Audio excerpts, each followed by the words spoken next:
We call this sinners in the hands of an angry God, or throwing your God a Goddie Biscuit. I want you to kind of think about that for a little bit as we say it. I'm not trying to be disrespectful. The idea of throwing your God a Goddie Biscuit is just like throwing your dog a doggy biscuit. Why do we do that? We do that to train the dog or to reward the dog. The problem is that often we treat God as if he is a trainable person that does things for us. And we have to think about that. Think of the number of times that people, will tell you that, man, you just got to pray and God's got to do this for you. It's just, God doesn't have to do anything for us. So I want to kind of remove that concept from our understanding of God. And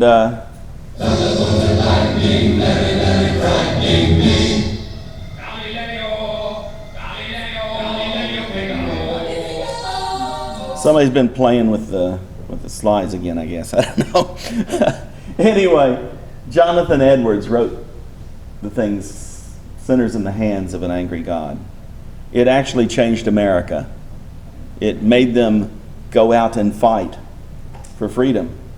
It was the fuel to the Revolutionary War. And he became a well-known preacher because of this one article. Do we view God as someone who's always ticked at us?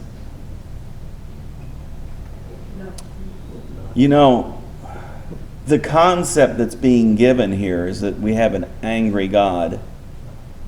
We're sinners, so he's going to get you. Is that really an adequate portrayal of who God truly is?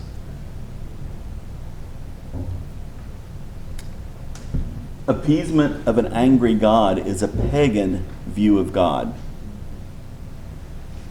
You see, the pagans had all these different gods for all these different things of life. Had the god of the sun. Okay, that was because they needed sun for their crops. The god of rain, that's because they needed rain for their crops. And so what the pagans would do is they go out and offer sacrifices to all these gods to get them on their side. I bought them off. I brought them a gift. Now they got to do for me what they're supposed to. The volcanoes would be blasting away, and so they had to offer them a human sacrifice to get the volcano to calm down.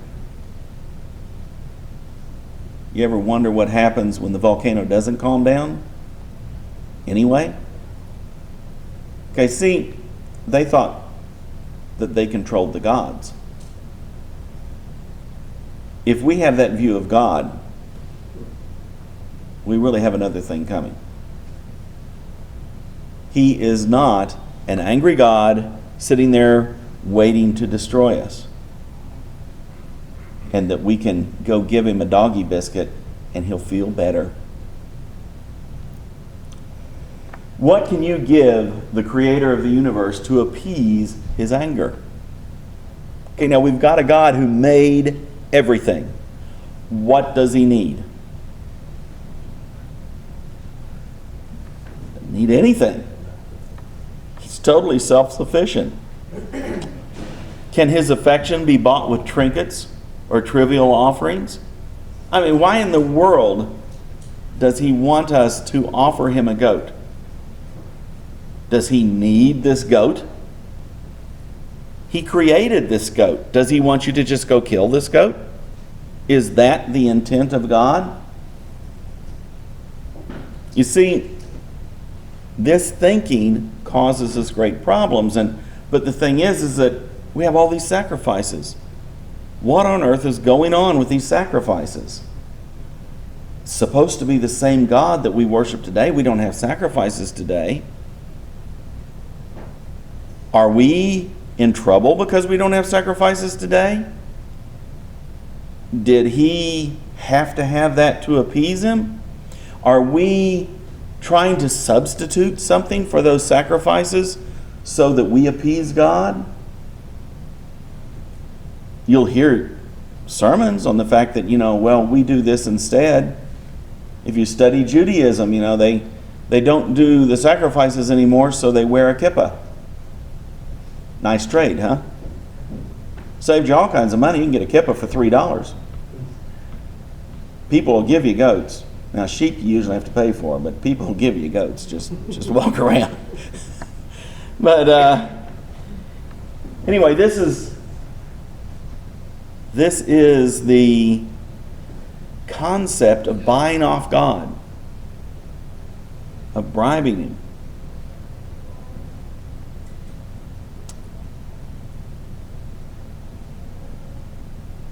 I hate to say this, but we have to have the sound on.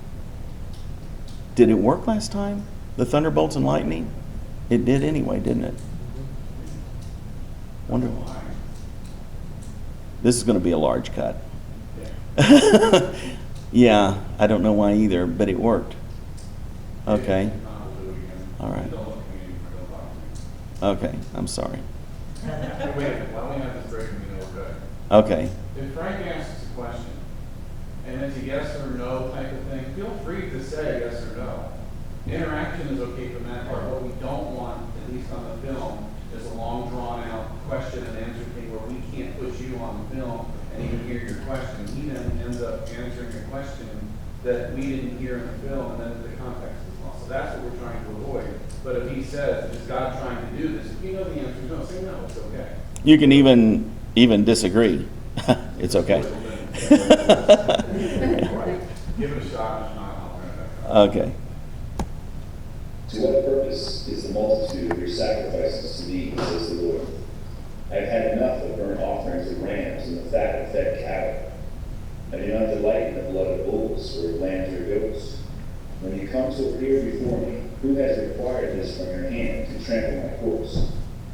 Bring no more field sacrifices. Incense is an abomination to me.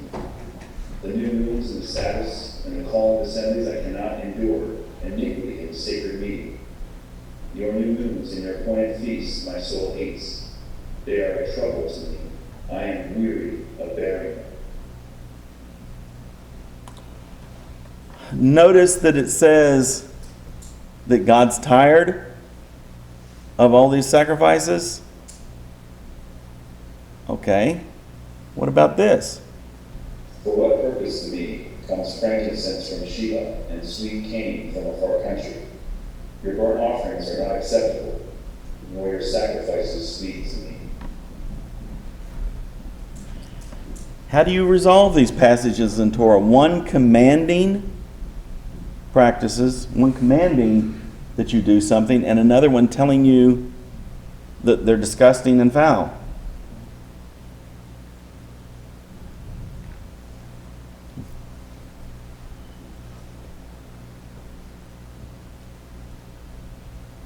Then there will be a place where the Lord your God chooses to make his name abide. There you shall bring all I command you, your burnt offerings, your sacrifices, your tithes, the heave offerings of your hand, and all your choice offerings which you vow to the Lord. You see, in Torah we're commanded to give that. And here the prophets are saying, I'm really sick and tired of your offerings. You see, we have this conundrum here, this puzzle. How do you resolve this conflict?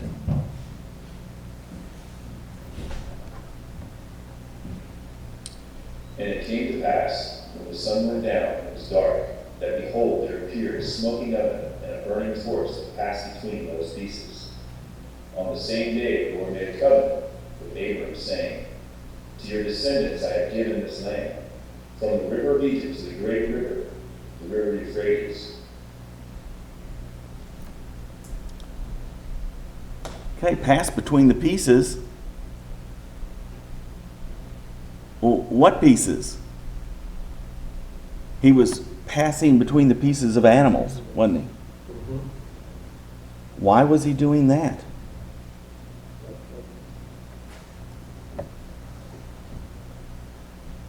We have to look at the term brit. Brit, if you'll notice, it says in the sense of cutting, like 1254. 1254 is another Hebrew word in the Strongs, and it's just referring you to it, to show that cutting is a part of the understanding of brit. It means a compact because it's made by passing between pieces of flesh.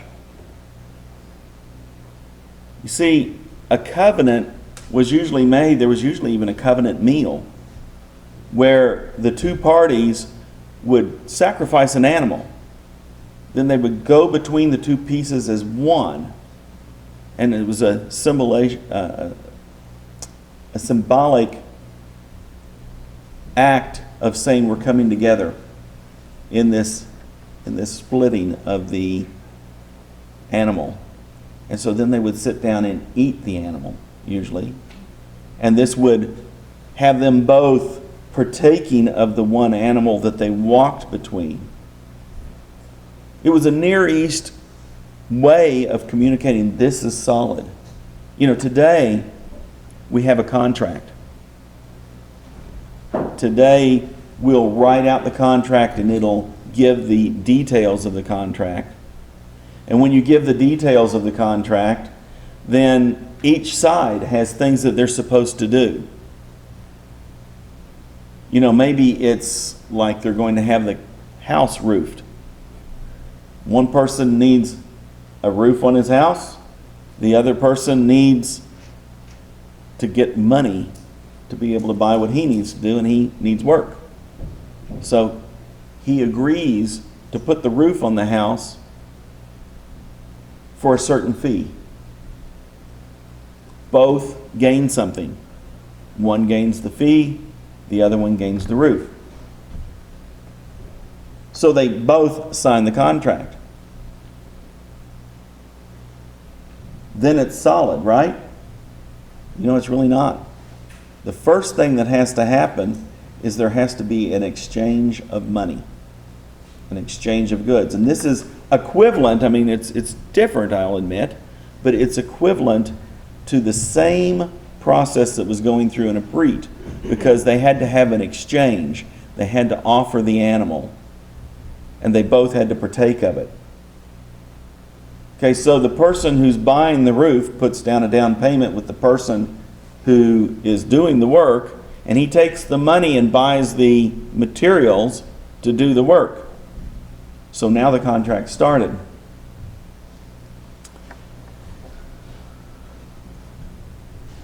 A covenant required a sacrifice in order to put the covenant into effect. It was not in effect until there was a sacrifice.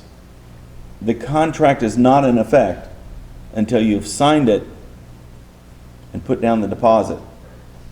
Now you have a binding contract. So it's two different ways of doing basically the same thing. Now, I'm not going to try to tell you that a contract and a covenant are exactly the same. They're not. But we do have an example in our culture today that conveys the message. So I'm going to do the best I can at conveying the message. In Exodus 19:7. And called for the elders of the people, and laid before them all these words which the Lord commanded them. Then all the people answered together and said, all that the Lord has spoken we will do. So Moses brought back the words of the people to the Lord. The covenant from Moses at Sinai had commandments, which were to be followed by the children of Israel as a part of the covenant. Did you notice something missing in the covenant with Abraham there? There was a lot missing. First thing missing, he didn't walk between the pieces. There was a burning light that went between the pieces, which I would consider to be God, because God was making the covenant, and God was saying, I'm going to do it. It really doesn't matter whether you walk between the pieces or not. I'm going to do it. But there was a little bit further of something you need to notice. He didn't ask Abraham to do anything. Now, I know a lot of you think, well, there was circumcision. That was 13 years later. So when the covenant was given, there was nothing required of Abraham. It was God saying, I am going to do this for you. This is what's going to happen. And he walked between the pieces to say it was going to happen. Now, when we talk about Exodus 19 here, that's not what's going on here. This is a conditional thing. And the people said, all that the Lord has done, we will do. Okay, so this is a separate part. Now, I actually don't like the fact that people call this a new covenant or a different covenant. I think it's the same covenant. It's just the progression where there's more revelation of what's going on. Because these are the same people, these are the descendants of Abraham, and the descendants of Abraham were to receive the covenant. It was passed on generationally. And Moses took the blood, sprinkled it on the people, and said, This is the blood of the covenant which the Lord has made with you according to all these words. Notice that covenant also took the animal, took his life. The blood was sprinkled on them. They were a part of this covenant. Now, once a covenant is broken, it's no longer valid. Let's think about that for a minute. You got the roofer again. He has agreed to take care of the roof for you, and you have agreed to pay him for that. Now let's just say the roofer gets up on the roof, and the first thing he does is he falls before he's getting anything done. Maybe he's torn off a little bit off the roof. Well, he falls and hurts himself. Take him to the hospital. He's got a broken leg. And now it's going to take him some time to recover. But the contract said it'd be done at the end of the week. So now there's a problem. The roofer has broken the contract because he broke his leg. He can't do this. So what does he do? Well, he may end up having to give up the contract, or he might go back and say, I'm sorry, I really would like to do this.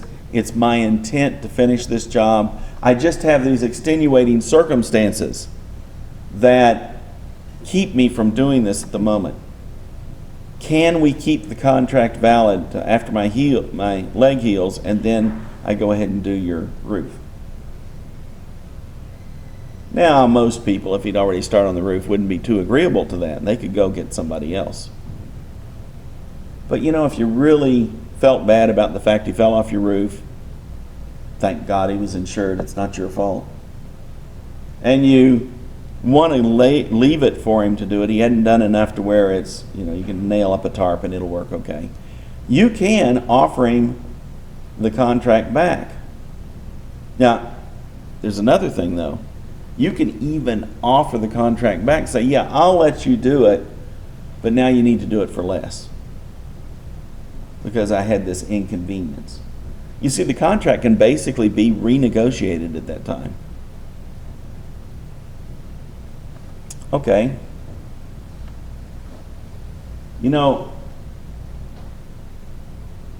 It's talking about the things that the people are supposed to do in that previous verse. It was talking about that you were to keep this commandment. Okay, if they're not keeping the commandment, they're breaking the covenant and they're in trouble. covenant can now be renegotiated because they broke it. So if it's made void, it can be renegotiated, or the maker could find a better partner. You see, it's serious to break a covenant. To make, change, renew, or reinstate a covenant, there needed to be another sacrifice made. You see, it's broken. Now we're going to reinstitute the sacrifice.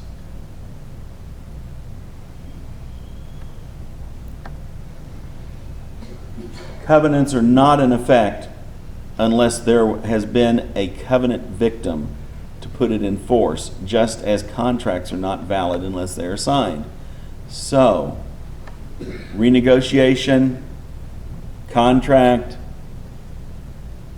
re-sign, maybe even exchange money again. Usually it's okay to accept the previous, but in a covenant, it's not. In a covenant, you have to have the sacrifice. Israel had broken the covenant by not keeping the commandments. When God made the original covenant with Abraham, he alone walked between the pieces of flesh, indicating that he would keep the covenant even if Abraham did not. Okay, so let's look at this scenario, because this is a little bit different from your standard covenant. Abraham did not walk between the pieces, so even though the covenant was with Abraham and to Abraham, it didn't involve Abraham. It was an extremely strong promise of God, who said, I'm going to make it work.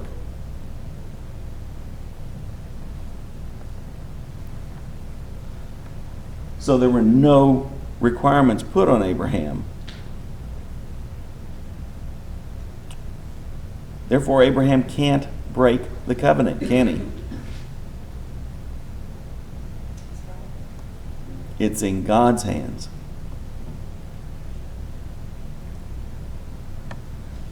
By walking between the pieces of flesh and placing no requirements upon Abram, God revealed that he would fulfill his statements even if Israel did not, because it was with their descendants. Israel had a rock-solid covenant with God based on God's word. Does this covenant making God sound like an angry God? Now think about it. There is no requirements made upon Abram. That's not an angry God. This is a very benevolent God. This is the source of what we know as the sacrifices.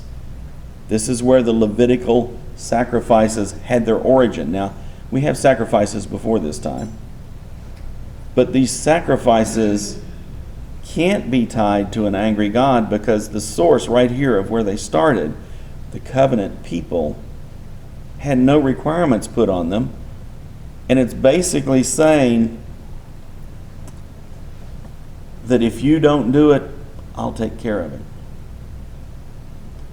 Those who were given the covenant had no risk. Only obedience seemed to be required of Israel. Now, Israel had obedience requirements.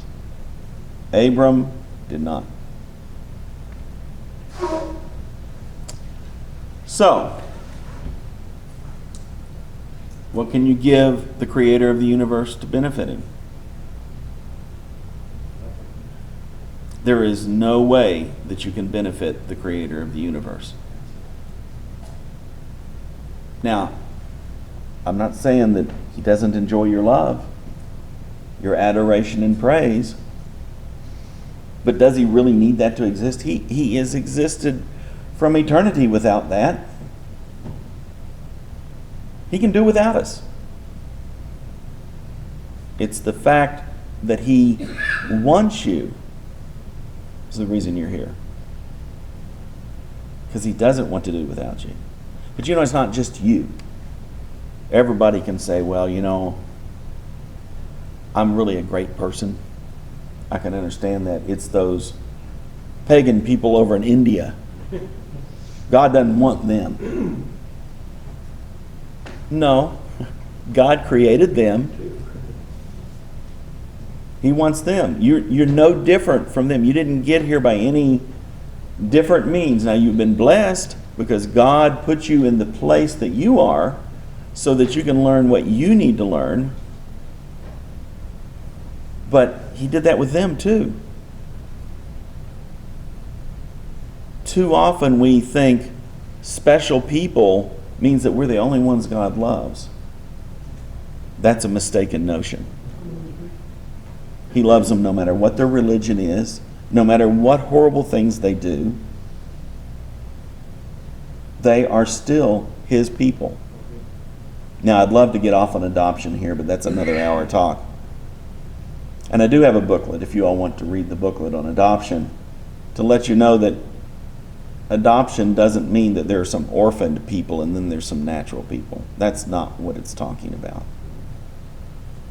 Too many people think that I wasn't one of God's children, but I was adopted in. No. I could prove it to you, but we'll leave that for another talk. I'm just trying to say he loves everyone equally. And I can think of a verse or two that would make you say, oh, but it says, Jacob I loved, Esau I hated. And that again is a misunderstanding of a Hebrewism. But we'll leave that one too. Command the children of Israel, and say to them, my offering, my food, for my offerings made by fire, as a sweet aroma to me. You shall be careful to offer to me at their appointed time. Okay. Sweet aroma. That smells good. Now, does God desire to eat the flesh of animals? Are we not trying, when we read this, are we not trying to put our understanding of things upon him? In other words, wow, God smelled that good cooking food and he just couldn't wait. It was Kentucky Fried Chicken. Doesn't it smell great, you know? No. That's not the meaning of this verse. And when you think and reason about it, it's not. It can't be. He doesn't eat food. He doesn't need food. The sweet smelling aroma had nothing to do with the cooking meat.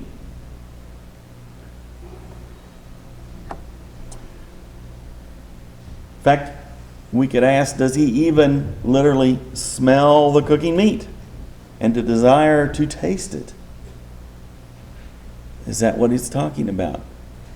That's what it would be if we had it cooking in our yard. That's the problem. We are imposing our own condition upon God.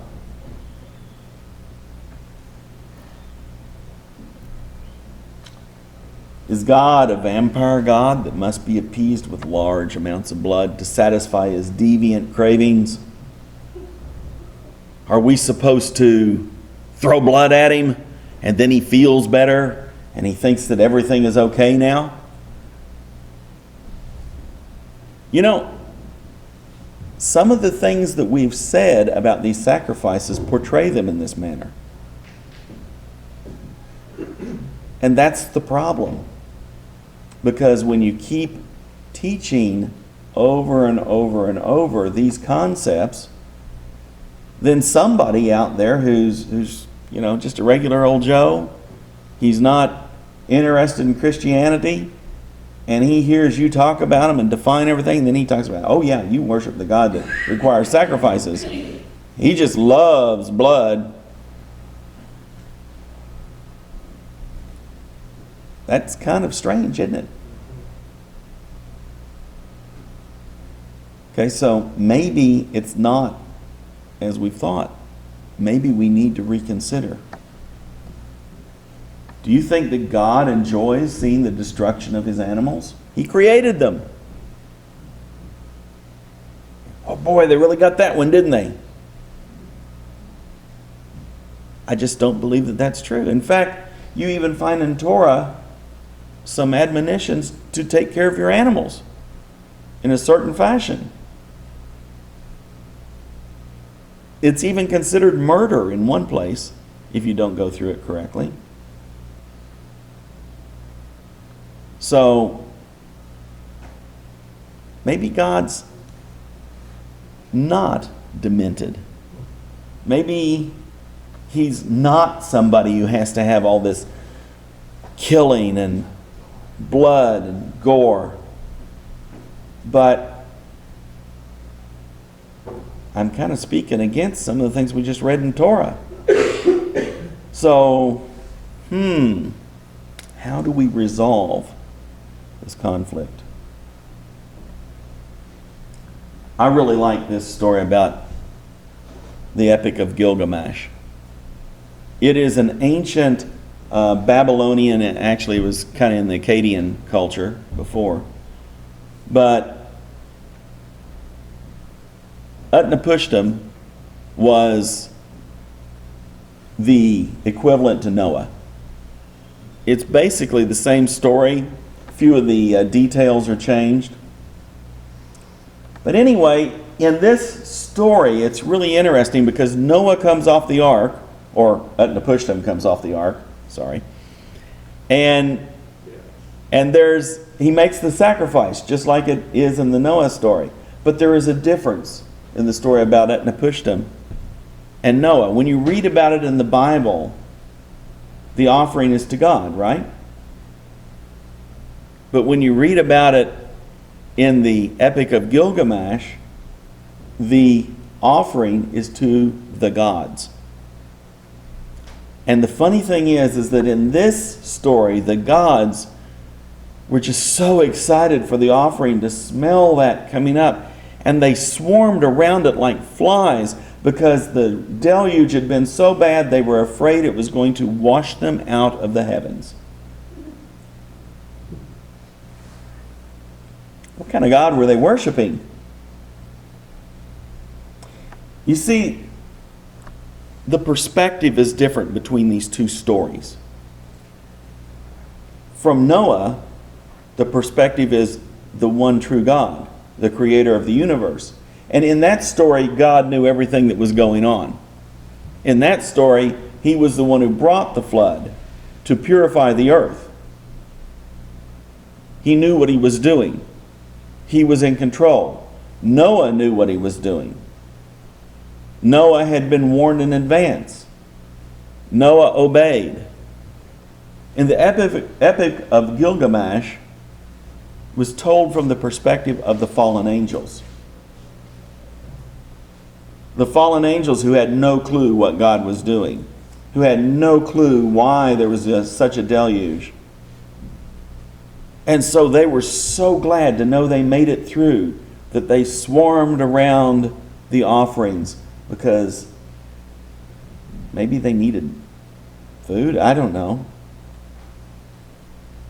But what we have here is the concept of the pagan gods versus the one true God.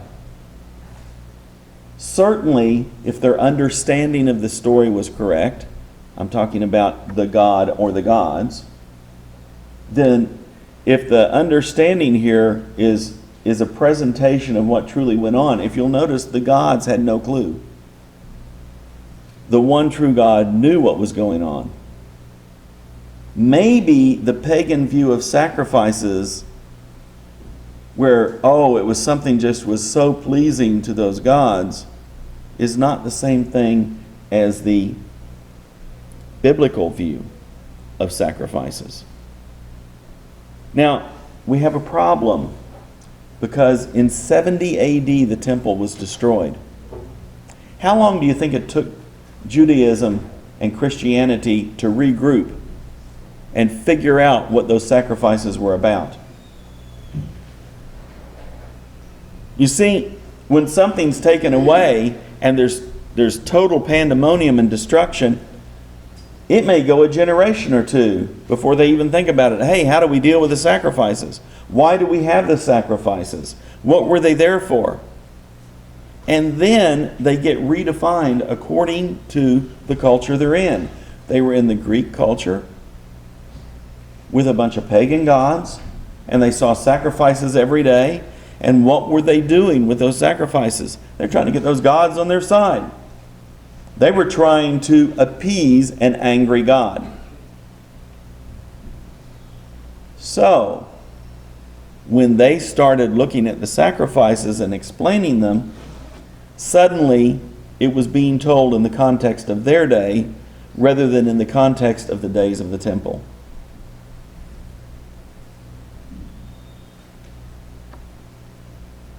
We are now retelling these stories over and over and over again with the view of God as shown in as shown by Etna-Pushtim, or the Epic of Gilgamesh.